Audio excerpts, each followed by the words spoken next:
vida es una emocionante aventura. De todo podemos escapar excepto de elegir. Nunca una noche le ha podido ganar al día. Pero la vida sin Dios no es vida. Te presentamos una voz en el camino. El hombre malo, el hombre depravado, anda en perversidad de boca. Guiña de sus ojos, habla con sus pies, indica con sus dedos. Perversidades hay en su corazón. Anda pensando mal en todo tiempo. Enciende rencillas. Por tanto, su calamidad vendrá de repente. Súbitamente será quebrantado y no habrá remedio. 6 cosas aborrece Jehová, y aun 7 abomina su alma: los ojos altivos, la lengua mentirosa, las manos derramadoras de sangre inocente, el corazón que maquina pensamientos inicuos, los pies presurosos para correr al mal, el testigo falso que habla mentiras y el que enciende rencillas entre los hermanos. Iniciamos la semana pasada algo que acabará por ser, ojalá, un estudio en relación con el enojo. Este sentimiento que todos los seres humanos, que todos los seres vivos conocemos de un modo u otro. Todas las cosas tienen su origen en Dios. Cuando tienen su origen en Dios y son manejadas por su espíritu, son buenas. El problema está cuando las cosas que Dios ha creado para bien son hurtadas y se usan para mal. Esto es cierto también de los sentimientos, de las emociones y de todas las cosas. Habíamos mencionado probablemente que la voluntad de Dios tiene 3 aspectos. Lo primero que hace en relación con nosotros es darnos la revelación de sí mismo, o la revelación incluso de la vida. Cuando el ser humano fue creado, lo primero que tuvo fue la revelación de Dios porque estaba en su mano y pudo verlo. Después de eso vino la redención en el entendimiento necesario. Después de eso, pues vino la satisfacción de entender. El enemigo, sin embargo, vino y transformó las cosas. En lugar de la redención de la vida que Dios nos da primero, vino a darnos una revelación diferente de la voluntad de Dios. Después de eso, mediante sentimientos como las enemistades, el enojo, la contienda, las envidias, los homicidios, trata de que redimamos la situación determinada en la cual nos hemos metido. Después viene la satisfacción. Y por no dejar incompleta la lista, el orgullo de Lucifer, la voluntad con la cual él mueve las cosas, con las cuales trata de manejarnos y maneja a tantos, serían dentro de su orgullo de revelación, que es la primera parte de su voluntad torcida, vienen cosas como la idolatría y las hechicerías, cierto tipo de pleitos, los celos, las disensiones, herejías de diferentes tipos también. Y no vamos a detenernos a analizar estas cosas porque la idea es llegar a la raíz, al manejo y ojalá la solución del enojo cuando el enojo está equivocado. Después el enemigo ofrece para nuestra redención, decíamos hace un momento, las enemistades. Nos enemistamos para redimir lo que nosotros sentimos que ha sido algo que nos hiere o nos lastima. Nos enojamos para tratar de redimirnos de una situación determinada, aun cuando tengamos la culpa de ello. Y las contiendas que no son más que lo mismo, el enojo prolongado o la envidia. Disculpamos nuestra envidia diciendo que el otro merece menos, que nosotros merecemos más. Y finalmente se puede llegar a los homicidios, no solamente literales, de tanta gente que trata de redimir sus situaciones, aun las situaciones de emociones equivocadas, etc. En fin, después la satisfacción que el enemigo ofrece, pues viene a través de adulterio, fornicaciones, inmundicias de muchos tipos, la falta de una voluntad determinada, disoluciones, es decir, borracheras, banqueteos y cosas semejantes a estas, dice el apóstol Pablo. Pero volvamos al asunto de el origen del enojo. Empieza en Dios. Solamente que Dios de alguna manera tiene odio en contra de el pecado. El enemigo lo pervirtió. Vamos a analizarlo un poquito. En el pasaje que leemos, encontramos que Dios efectivamente aborrece, y aborrecer es otra manera de decir odiar. 6 cosas aborrece. Odia. Bueno, si Él odia cosas como estas, si Él aborrece cosas como estas, quiere decir que su odio, su aborrecimiento, su enojo, su disgusto son reales y son profundos. ¿Para qué es el odio de la manera como Dios lo ha creado? Simplemente es contra el pecado. Pero cuando el enemigo maneja el odio, es un odio contra la luz. El enemigo no quiere que el ser humano entienda lo que es la luz. Por el contrario, trata de hacer que aquellos que lo prefieren odien la luz. ¿De qué manera se manifiesta eso? Vamos a analizar un poco el pasaje que leímos. 6 cosas aborrece Jehová, aun 7 abomina su alma. Y empieza por decir los ojos altivos. Dios detesta la actitud del humano cuando vemos con desdén a alguien más, o cuando de alguna manera empezamos a sentir la altivez de nuestros propios pensamientos, nuestras propias imaginaciones. Sin embargo, cuando la luz que Dios envía trata de abrirnos la mente o el corazón para mostrarnos ya sea la altivez del corazón, la mentira de la lengua, las muchas veces en las cuales herimos, lastimamos, por así decirlo, derramamos sangre ajena, cuando trata de hacernos ver la maldad o la ingratitud del corazón o el pensamiento torcido de quienes piensan de continuo solamente el mal, y las demás cosas que dice la palabra de Dios en relación con eso. ¿Qué es lo que el enemigo trata de hacer? Sino torcer y hacer sentir odio en la gente que así lo prefiere contra la luz que recibe. Altivez, la disculpan. La mentira, la disculpan. El enojo, lo disculpan. Y se transforma en odio contra el bien y el odio contra Dios, aquello que Dios quiso hacer para que entendamos lo contrario y aborrezcamos el mal. El odio. Otra de las cosas que Dios utiliza con tanta frecuencia y que tienen que ver con el enojo también es la tristeza. ¿La tristeza? Sí, porque la tristeza bien analizada no es otra cosa que una forma de enojo.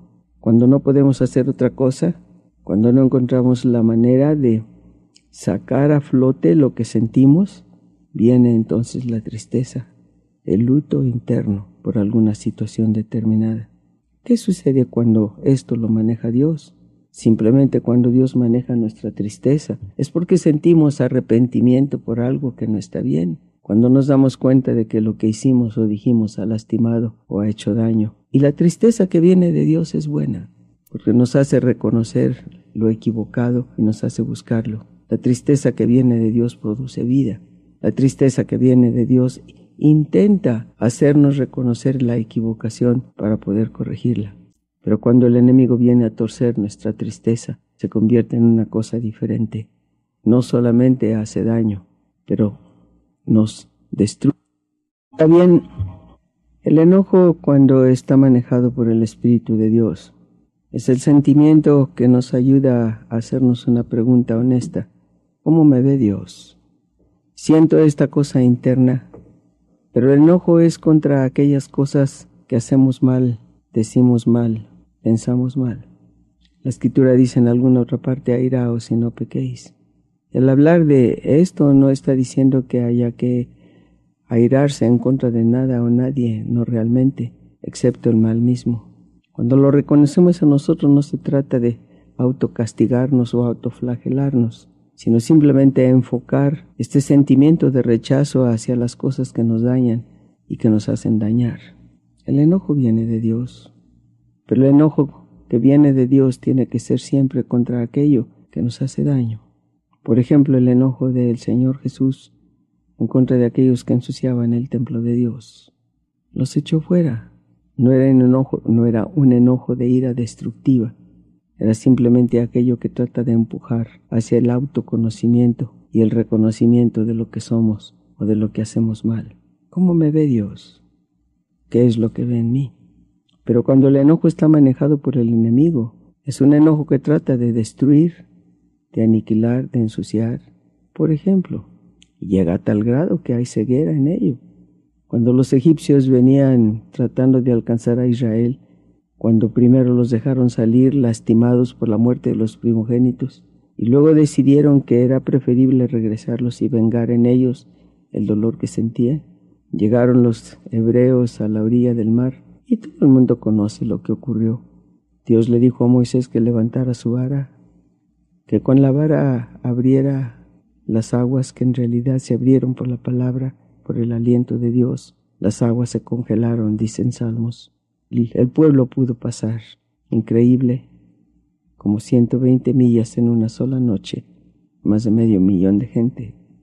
Obviamente, el Señor, como también dice la Escritura, los llevó sobre alas de águilas, no águilas literales, pero los hizo recorrer todo aquel camino. Los egipcios, a pesar de que se daban cuenta de lo peligroso que era entrar al mar, no midieron el peligro, aunque pudieron haberlo entendido, y el enojo los llevó a meterse detrás de ellos y quedaron destruidos. ¿Cuántas veces el enojo nos hace hacer lo mismo? Hemos tenido la culpa de una situación determinada. De algún modo, Dios trata de hacernos ver el error, pero ciegos por el enojo, ciegos por la autolástima, ciegos por cualquier tipo de odio que haya ahí, ciegos a causa de la hostilidad que podamos sentir en contra de algo o de alguien. Seguimos adelante en nuestras necedades. Sabemos que estamos mal, sabemos que estamos equivocados, pero seguimos adelante y, por así decirlo, nos metemos al mar. Y cuando llega el momento y las olas se vienen en nuestra contra y destruyen y acaban, entonces es demasiado tarde para volver atrás. ¿Y todo por qué? Porque no entendimos adecuadamente que si bien el enojo es un sentimiento que proviene de Dios, que Él ha dado para bien, no dejamos que lo maneje nuestra carne, manejada por el enemigo. Lo único que logra es traer el mal. El enojo puede manifestarse incluso a través de la risa o de la burla, enojados por algo que no queremos ver, rechazando la luz que Dios trata de darle a la mente, al corazón o al entendimiento. Manifestamos nuestro enojo, nuestra impaciencia, nuestra falla a través de la burla. Nos burlamos de aquello que Dios da, nos burlamos de la luz que Dios quiere darnos, nos burlamos de aquello que nos toca la conciencia, nos burlamos de aquello que vemos a otros intentar y hacer. El enojo toma muchas formas, el enojo se manifiesta de muchas maneras. Habremos de analizarlo un poco más adelante, pero seguimos un poco más allá con las cosas que Dios utiliza y que el enemigo utiliza en relación con este sentimiento. Por ejemplo, la envidia. La envidia utilizada por el enemigo es eso precisamente. Lo que Dios tiene en su contraparte y la manera como esto se inició es simplemente el celo de Dios. El celo de Dios, la intensidad de Dios para ocupar el terreno que hemos dado equivocadamente al enemigo. Por ejemplo, la Escritura nos enseña que el espíritu lucha contra la carne y la carne contra el espíritu. Es decir, que cuando Jesús ha encendido su luz en nuestro corazón, se inicia una lucha que el apóstol Pablo definía como la lucha entre el hombre viejo y el hombre nuevo. El espíritu tiene celo por Dios y trata de ocupar el terreno del corazón que ha estado envuelto en toda la carnalidad con que el ser humano se envuelve. Y el espíritu dice codicia contra la carne, tratando de ocupar el terreno que la carne ha tomado en el corazón cuando el pecado se ha metido y lo ha inundado. Se enciende la luz de la presencia de Jesús y empieza esta lucha del espíritu para echar fuera el terreno ocupado por la carne y viceversa. La carne hace todo lo posible por seguir adelante en el territorio que un día conquistó y hace lo posible por apagar la luz de la presencia de Jesús en nosotros. Y estamos conscientes de ello. Y no es más que una forma de la misma cosa.